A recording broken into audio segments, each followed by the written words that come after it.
Okay, let's kick off now. So hi, once again, good morning and welcome to Saxo's weekly market outlook call. I'm Charu Chanana. I'm a market strategist with Saxo Singapore, and I'm joined today by my colleague Redmond Wong from our Hong Kong office as well. So first of all, I think we want to wish you a very happy new year and a big thank you to all our listeners for all the support last year. And we are really supercharged to bring you even better SaxoStrats content this year. So looking forward to your continued support. And with that, of course, let's get started with what happened over the shortened first week of 2023 and what to watch out for over the course of this week as well. So I think volatility is really setting the tone here. That will be really key over the course of this year as well, as we continue to kind of find a balance between Fed's moves and economic recession. And think there is room for a lot of adjustments in forecasts and estimates and expectations, and that will continue to bring out a lot of volatility. So the biggest moves last week in the stock and the bond markets, they primarily came over the end of the week, Thursday, Friday mainly, driven by a mixed December jobs report that we had out on Friday, and a big disappointment in ISM services print. So particularly the contraction in the new orders component, I think that is really concerning because that is the most forward-looking part of that release. So, but the markets really were focused on the moderation in average hourly earnings from the jobs report, even though the headline jobs number was above expectations. The average hourly earnings was below expectations, which as markets believe that will allow the Fed to end its rate hike cycle soon. But the market rally was really supercharged by the PMI numbers, as I said, the ISM services numbers. Again, yes, there was a contraction there, a big contraction, unexpected contraction. But that makes me wonder, of course, what's there to celebrate when you have economic data deteriorating? I'm sure the markets think that will allow the Fed to pause on its rate hike cycle. But again, going back to the jobs numbers, we had the unemployment rate actually ticking down to its cycle lows. We had the labor participation, which is not improving as much. So this means there's still an imbalance in supply and demand, and the labor market is still quite tight. This could very well, of course, be enough for the Fed to continue to tighten as until it reaches the 5 to 5.25% kind of terminal rates, and then holding the rate there. So I mean, there's still the requirement really to start calling for Fed to pause would be a meaningful deterioration in that labor market, which we're not seeing yet. Anyway, this week, the key report out will be the US CPI numbers. That obviously, again, carries a lot of weight for the Fed decision. And although we do see that the consensus is looking at, another softening of that print, we've seen 2 months where the numbers have been softer than expected, given that the economy is slowing down and the winter in Europe has been far easier, than expected so far. So the expectations are for the headline 6.5% YOY, and for the core 5.7% YOY. But that's still 3 times the Fed's 2% inflation target. Now, what remains key to watch here will be, of course, goods inflation is coming down, car prices is dropping.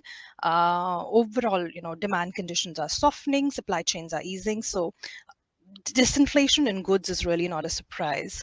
But with that, specifically the services inflation number remaining higher, services ex housing, that's the key print that the Fed is watching. That continues to remain higher. That is, of course, enough reason for the Fed to again continue to hike rates into this year as well. Also key to watch this year, we had Fed Chairman Chair Powell speaking at 2 separate instances during the week.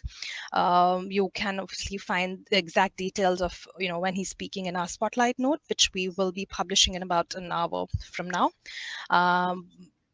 But again, I mean, going back to the CPI release, I think also one key thing there is that the volatilities around the CPI releases has been extremely high over the last few months, primarily due to some very short-term options. Some enormous hedging flows are seen on the day of the releases. So if we do see a significant surprise on CPI again, that does mean we can see tremendous volatility in play again this week.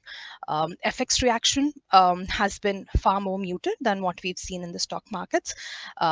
But there are still, again, some key levels to watch, particularly if I may highlight, I think euro dollar is now getting above 1.065. So keep an eye on the 1.05 support, and further below is the 200-day moving average around 1.035. USD yen, of course, again, extremely volatile to the 10-year yields, and it has turned lower on a decline in the 10-year yields on Friday. It's around 132 now, and the key support level to watch there is 130.38. It's a close below that level, could mean that the downturn can extend further from there. Aussie dollar, it broke above the 200-day moving average and is now kind of flashing a bullish signal there as well. It's testing the resistance this morning around 69 cents. And the Aussie Kiwi pair is also kind of supported well above, 1.08. And lastly, I think USD CNH, or the Chinese yuan currency pairs, also I think the top watch this week and this year more generally as well, with all that is going on in China in terms of reopening, in terms of stimulus measures for the property sector and so on. But maybe I'll pause here and pass it over to Redmond to discuss these developments in China in more detail as well. Good morning, everyone. Yes, and China has been really the focus lately, and given the reopening news, and that it seems now is irreversible, and despite all those short-term kind of initial shock from the surge in COVID infection, and not only about the reopening from the COVID containment, and the Chinese authority have also been rolling out more supportive support measures to the property sectors, and it's not only about, it's also just the last week you have telling the banks in those local, those cities with 3 consecutive months of decline in property prices, they can lower the mortgage rates below the policy mortgage ceiling on the mortgage rate, and for first-time home buyers. And also the government media has been talking much more positive and emphasizing the importance of and the contribution of the property sector to the economy.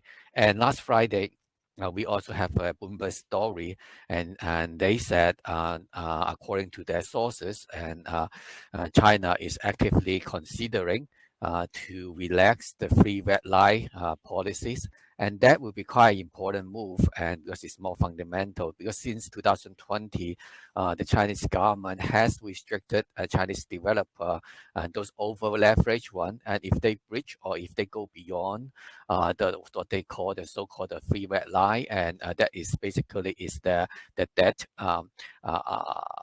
relative to assets, and also the net debt level, and also to the cash level, the short-term borrowing versus cash, and those certain ratios, if they breach them, and they get basically they are denied from borrowing additional money and increase the leverage. So if so any relaxation on that will be basically is throw a lifeline to some of those most distressed developers, because it's so far most of the policy benefiting more on the stronger one, but relaxation of this one will probably help more also the weaker one. So that will be a significant move, but one thing as slightly a little bit stir up a little bit of concern among traders and investors on Friday was in afternoon that sent the market slightly lower, and was a think tank, the president of a think tank, the China Society of Economic Reform, and that was under the NDRC, National Development and Reform Commission. And they had in a forum, and the president of this think tank said that China is going to launch some forceful measures to redistribute income, increase taxes, and improve on social securities, and also to establish a mechanism to regulate wealth accumulation, and so as to advance the Xi Jinping presidency's drive for common prosperity. And because the mechanism of to regulate wealth accumulation mechanism was first introduced in the 20th Party Congress. And so that at that time in November, that was at that time was stirred up a little bit of a concern in the market. So that particular speech and did have some impact, but overall, China is reopening the economy from the COVID containment, supporting measure to the property sector, and that is actually given the light position in many overseas investors. There have been quite a lot of inflow into China lately, and seems is we are relatively positive towards about the Chinese and the Hong Kong stock market and in the coming month. And I think I pass it back to you. One just last thing is Alibaba's Jack Ma seizes control of Ant Group, and the company Ant Group made an announcement on Saturday, and basically Mr. Ma and his action in concert agreement with some other people, and so now he will not have control over the group. I think that is part of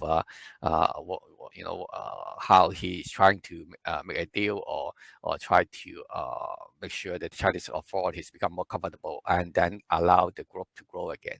I pass it back to you, Charu. Thank you, Redmond. So yeah, I think this China reopening story is obviously having a lot of implications for the commodity markets. But given how chaotic it has been so far this year, I think that does mean that crude oil can remain under pressure in Q1. But I think the big beneficiary here has been, of course, copper, and that's primarily because of Chinese reopening, but also more so because of the stimulus that is flowing through to the property sector as well, and the supply of copper remaining tight. So it is actually testing, HG copper is actually testing a key level of $4 per pound this morning, and that will be, I think, a break above that will really be a big bullish signal for that, for this week. And gold, of course, I can't end the first call of 2023 without a mention of gold.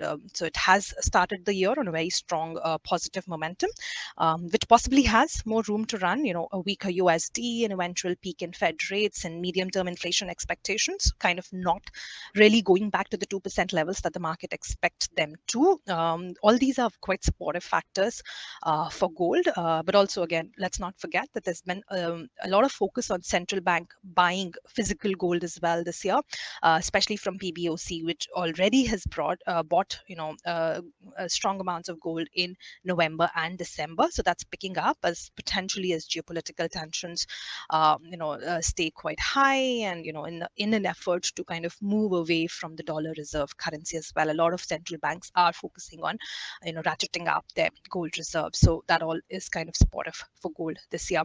But in the interest of time, I think I'll just stop here. Let's switch gears finally again back to equities. Redmond, what are we watching this week? Yeah, I think the what we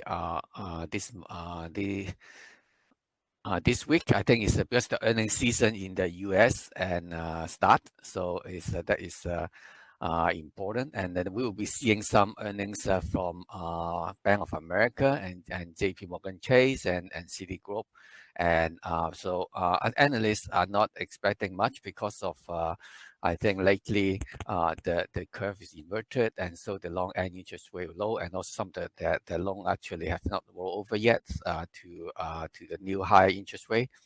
So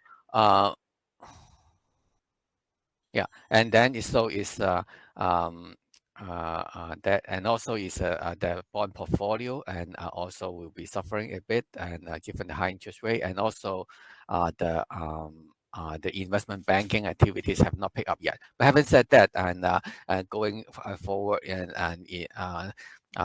the curve become more less inverted in the coming month, and also when some of those credit portfolio also roll into high interest rates, and also the investment banking coming back, assuming if we have a more like a soft landing kind of scenario, and a bank may actually be an interesting sector according to our head of equity strategies, Peter Garney, and it may be interesting trade on the US bank.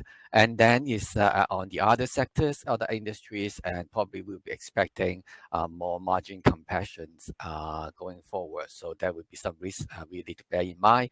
And one last things about equities, I think I need to mention about Tesla, and because Tesla, China cut their prices in for the Model 3 and Model Y in China again within 3 months from the last time they cut, and that has actually triggered some selling on the stock and pre-market, and also in the early morning on Friday in New York time, down more than 7%, but they managed to actually recover all of them, and end the day, finish the day to 2% higher, and so that is a bit encouraging, and given the stock has been quite suffering for some time, and it bounced yes Friday from the low, that is a kind of a positive. But I mean the stock, the company still face a lot of challenges, a lot of headwind, and we still think that there's a lot of risk in this stock. And I think that's all from me, and I'll pass it back to you and Charles. We'll see if you have any other thing you want to add. I think that will be it from us today. Thanks for tuning in. And, I think, of course, we will, like I said earlier, we will be publishing a Saxo Spotlight note in about an hour from now. And you can read on that for what to watch ahead for the markets this week, all about US CPI, Fed speakers, China CPI, UK GDP. So a lot on tap this week that you can probably put in for your calendars.